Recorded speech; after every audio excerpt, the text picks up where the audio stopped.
Yasher Koach to Joe for his reading again, and also to Rabbi Englander for his Dvar Torah introducing the Torah reading earlier. Yasher Koach to both of them. We're going to take a few moments now and speak about where we are as a congregation and our relationship with Cantor Davidoff. For this is his last Shabbat leading us in davening, and he deserves more than a few minutes. If we were not during the time of COVID, we would be together for a very big lunch today or a very big dinner to honor him. So when you drink your wine today, make sure it's wine from Israel, one of the wines, the fine wines that Boaz has recommended over time. And we will all say a l'chaim, a virtual l'chaim to each other, l'chaim to you, Cantor. A few words, Boaz. You've been a gift. You've been a gift to me as a rabbi, and I know to Rabbi Englander. You've been a gift to all of those who work at B'nai Torah, to the staff who are also fond of you. And you certainly have been a gift to our daily minyan, where you have added so much love and so much kavanah, so much understanding of something that comes from the heart. And you've been a gift to this entire congregation.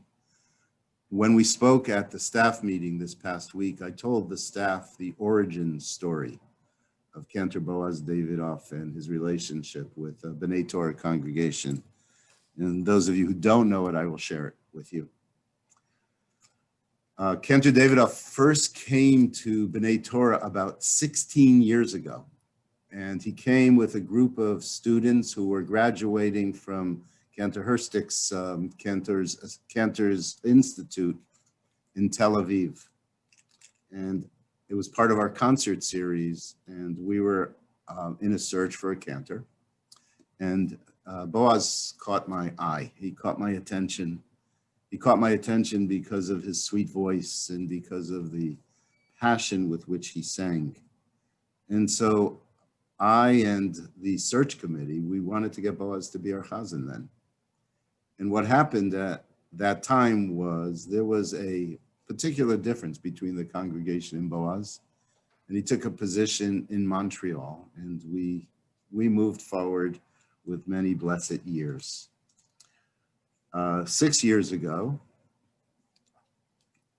Cantor Spielman was going to change his relationship with us and us with him, and because of family in Israel, and decided that he would work for 6 months, and so we needed a 6-month cantor. In the meantime, I had learned that Cantor Davidoff had left Montreal. He left Montreal because he had led a group on the March of the Living.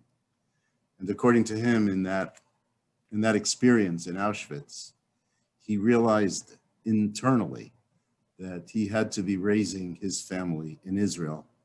As wonderful a city as Montreal is, it's not the center of the Jewish people, nor is it the promised land. And so he returned to Israel and put together a number of jobs with choirs and teaching, et cetera, et cetera. So when we needed a 6-month cantor, I knew that Boaz was in Israel and perhaps he might be interested. And I was still using a Rolodex in those days. And so I looked him up, and I found his Israeli cell phone. And sitting at my desk on Southwest 18th Street, I called him up. And we started to talk, and he said, it's a coincidence that you're calling me because I'm not in Haifa, but rather I'm at Cafe Mozart, just a quarter of a mile away from you. And I said, what are you doing there? And he said, well, I'm having a conversation. I'm thinking about doing some work in the States. I said, stop that conversation immediately. I'm coming over. And I literally bolted out of the office, and I drove over to Cafe Mozart, and there was Boaz. And I said, you don't have to string together a bunch of jobs. We need you for 6 months. And the rest is history, and he's been here for 6 years. So when we think about that which is beshert, it felt really very, very beshert at that time. And so that began this wonderful, wonderful relationship. The relationship is about you having touched souls, having made very deep spiritual connections. So today we began with Abraham, who was a seeker of truth and came from a place of power and materialism, and went to find looking for a higher calling.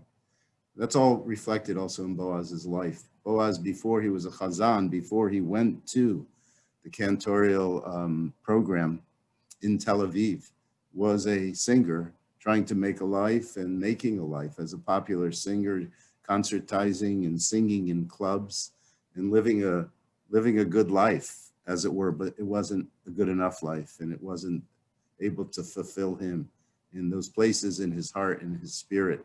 And so he had his own turning. It's not like Boaz was, as they say, FFB, from birth, but rather he had a very strong identity, a spiritual life, but he became religious later on, and that led him to be a cantor because of his gifts. And he recognized that his gifts came from somewhere else. So through all of this, he created a deep connection to the work and to the people he worked with, but also a deep connection to the Kadosh Baruch Hu. And it's something that we all feel when we speak with you, and we feel when we watch you. One of the real beautiful aspects, Boaz, of your connection is that you're not judgmental of others, that you respect everybody from where they are at. And you are a disciple of the Bratzlaver, Reb Nachman of Bratzlav. And so you live each day with joy and with love. And that's what you bring to people who are like you and people who are not like you at all. And that's what everybody feels from you also. Toby and I loved our Shabbatot together. We loved sharing recipes. We loved eating your rice. We loved our laughter. We loved the joy that you brought. And we loved learning from each other. And I think there was a special spirit and humor and love that we shared. So in a couple of weeks, we're going to be reading about another forefather, and that's Yaakov. And one of the things that begins Parshat Vayetze is it says, Vayetze Yaakov me Beersheva vayelech Harana. Jacob left Beersheva and he went to Haran. The rabbis understood there's no superfluous words in the Torah, so why did it say that he left Beersheva and he went to Haran? It could have just said he went to Haran. And they teach us because when somebody of significance, somebody who lives a meaningful life, leaves a place, that place is diminished. And we understand that we will be diminished. And we will all move on, and we will have learned from this experience and been inspired by this experience, both B'nai Torah and all of our people, and also you too. And we'll continue. That memory and that spark is going to burn inside of us. I'm not sure if Sigal is listening right now. She is. Okay, but if you'll come into the picture, Sigal, because I want to tell you that I know that when a person is living far away from family, it represents a great sacrifice. And Sigal, we had some wonderful times here together, but we know that you sacrificed a lot in lending us your Boazi, and we're grateful to you and to the kids. Finally, let me say the following. And in all of this, we know that you being a husband, you being a son, and I've had the wonderful opportunity to meet your parents and have Shabbos dinner at their house, and you being a husband and you being a father is really what's most important to you in your life, and that gains my respect. So I'd like to conclude with two different things. And so one is a reading that's in our Sidur, and you being the Bratzlaver that you are, these are little quotes from Reb Nachman of Bratzlav. He said, ruler of the universe, master of prayer, open your lips within me, for I cannot speak. Send me words to help me shape your praise, to bring peace and blessing to my days. Too often the world is stifled. All words of blessing are within me. So much has threatened to break my spirit. So help me, God, for I have been so very low, and you heal the broken in spirit with love. In your compassion and your boundless love, give me words of prayer and accept them from me. May my words, your words, be sweet and whole before you as the words of King David, the sweet singer of the Psalms. I'm so often weary, so often dry. In thirst and hunger, I seek comfort, joy, and song. Transform my sorrow, O God. Help me to renew my faith and my hopes. I raise my soul toward you. Open your lips within me, O God, that I may speak your praises. And finally, I read to you the following. And this is in the beginning of our daily Siddur, and I think of you when I open the Siddur. And it's a poem from Yehuda Halevi, a medieval poet. And he said the following, and I say these words to you, Boaz. Hayi lifnei Elohayech umalkech, asher bat lachasot tachat knafav, shemo yigdal v'yitkadash beficho, asher nishmat Elohai chai biapav. You are welcome before your God and sovereign. You have found protection beneath God's wings. God's name is exalted, hallowed by all, who, by divine spirit, are moved to sing. Toda Rabba Chazan Davidoff. Toda Rabba, Toda Rabba.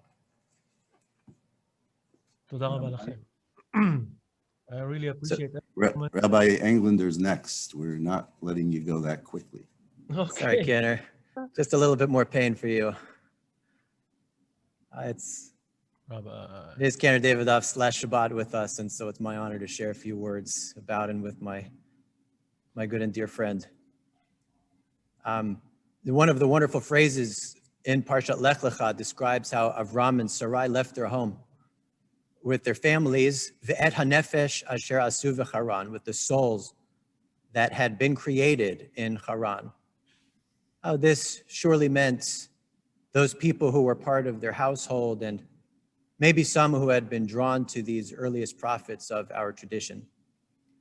To the rabbis, the term the souls they had made, ve'et hanefesh asher asu, led them to say these were many people who learned of the faith of the first patriarch and matriarch and joined them on their journey to a land unseen, but promised by God.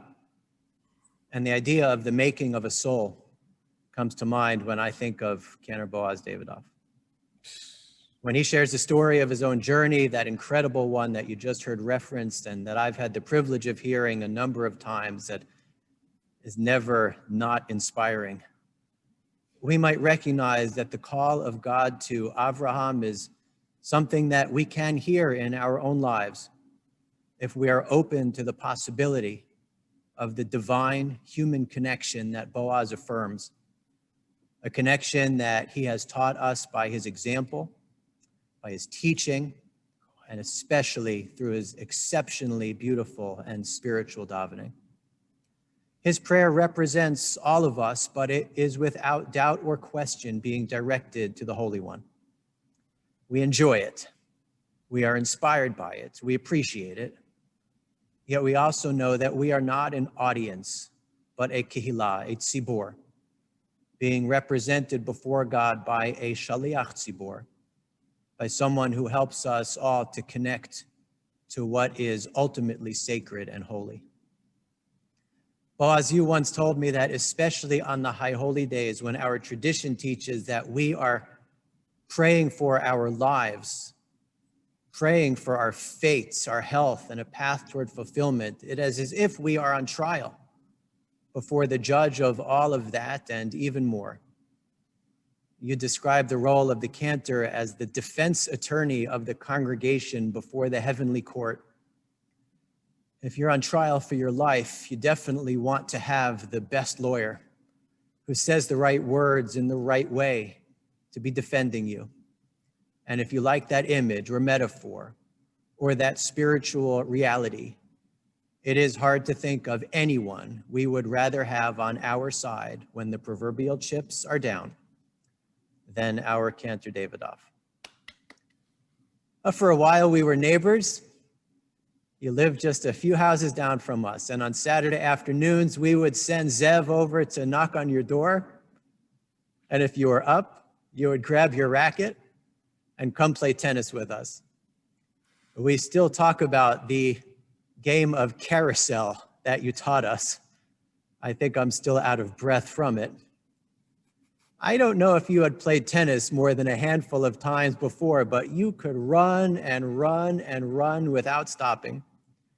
You could get to any ball and you could find a way to knock it back. And most of all, you simply thought this was all an immense amount of fun.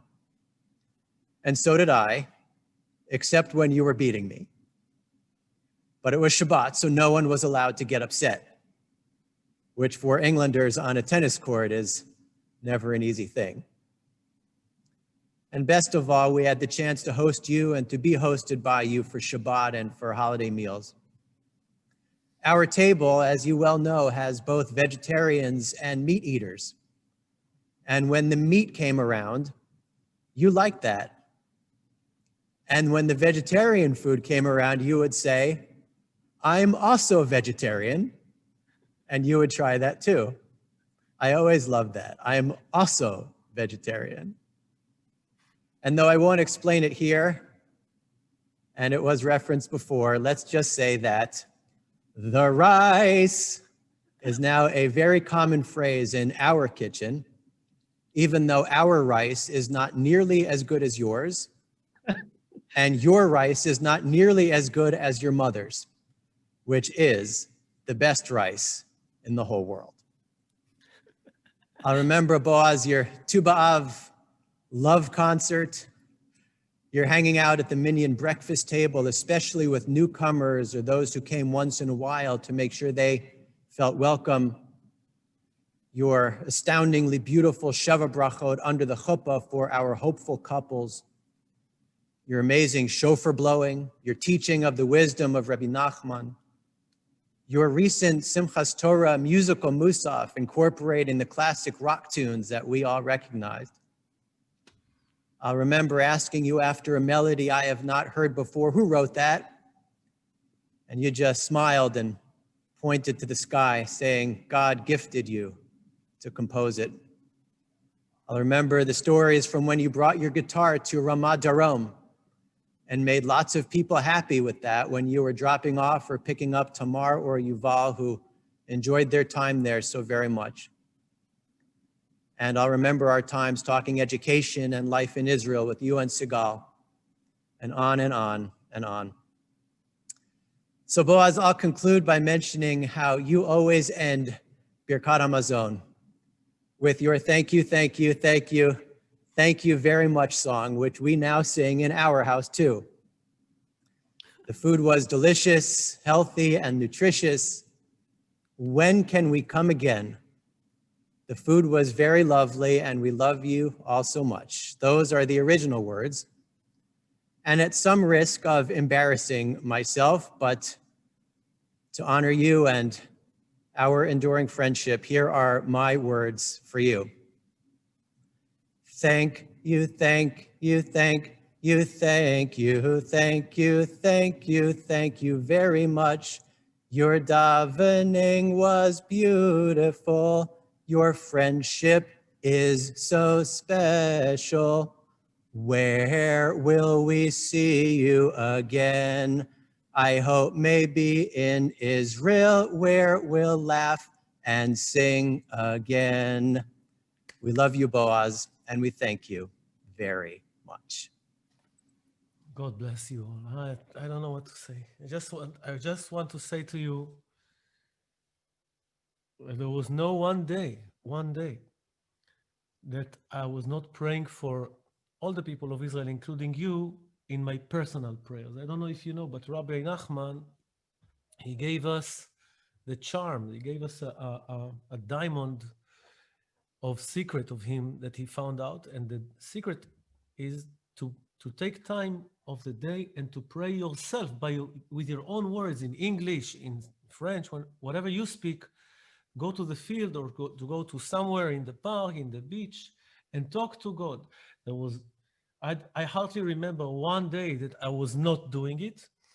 And that prayer included all people of Israel, especially my family. I call it a family, the family of Bnei Torah.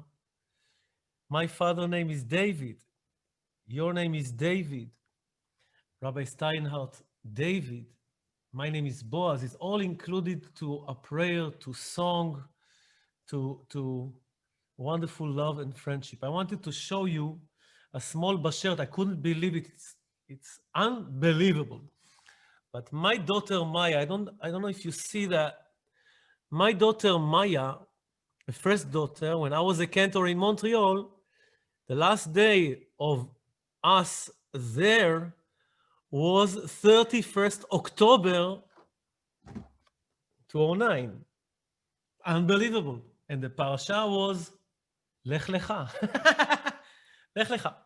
So Lech Lecha means go, farewell. So if you say Lech Lecha, then I Lech Lecha, I go. But I want to say something about the portion. The portion also is a separation there between Avram and Lot. When their shepherds start to fight and they could not stay together in the same place, Abraham said to Lot, let's still be friends and let's separate. Of course, it's not the case here. We're not fighting, God forbid, never fought, never will fight with anyone. But we are saying, I guess in German we say auf Wiedersehen. Lehitraot means it's not a perfect goodbye, but it's like, I'm going to see you again. As I say always, I'll be back. So, and afterwards we see that Abraham came to save Lot. That means that they didn't really separate. So, okay, we are saying goodbye for now, but it's, of course, we never say goodbye. We will always be together. I wanted to say a wonderful thank you for a wonderful friend that together with Rabbi Steinhardt, the sweet, together they both composed this engagement, this marriage, we can call it, of me with Bnei Torah.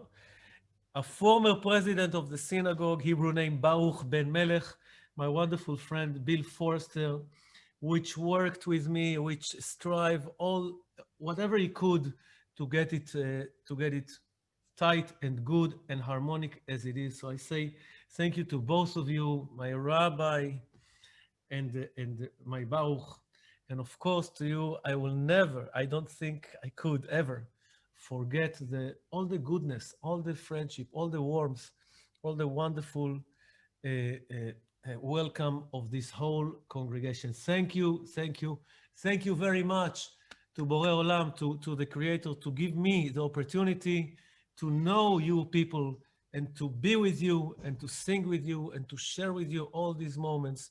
For my opinion, this is Judaism.